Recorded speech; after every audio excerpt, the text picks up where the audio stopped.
Okay, somebody wrote in with a comment down below on a case of Delara Darabi, who was killed in Iran on May 1st, 2009. Now, I mostly wanted to talk about the death penalty in the United States, but this does bring up an interesting case.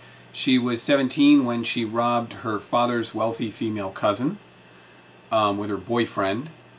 The cousin was stabbed and killed. She was a mother of 3 at the time. Delara was confessed to the crime, but she later recanted, saying that her boyfriend told her to confess because he wouldn't be punished as much as her because of her age. She'd get off light.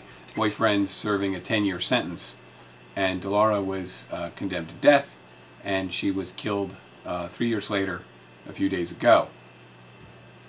And the question this brings up is, internationally of course, is the Iranian death penalty, but also age.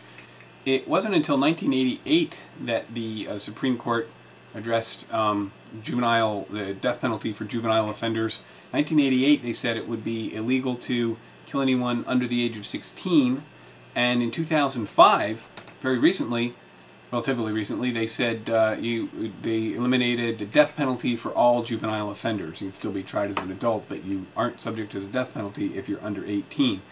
And so that's my question for today. Do you agree with that? Interestingly, in Iran, of course, 17, I'm not sure of their culture, but in some cultures 17 is an adult, more than the United States. But what do you think about juvenile offenders? That's a hard one to swallow in our culture. The idea of killing somebody under 18 or even under 21.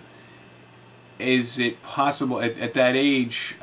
Is there still a chance for redemption? Can people go on and change, or is it possible by the age of 18 or even 16 to become so twisted and so evil that you can be fixed and deserve the death penalty, or that you can commit a crime so heinous that society requires the revenge of the death penalty?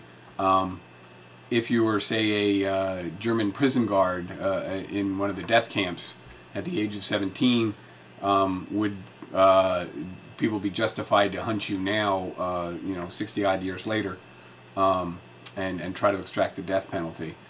So those are my questions. That's the question for tonight. Death penalty for juvenile offenders. Hard to take in our culture, but is it possible that there's times that it's justified, do you think? And also, of course, suggest a case for me. We'll do some research and put it up. So please comment in the section below. Rate the show and subscribe. Thank you. Have a good night, and I look forward to seeing what you have to say.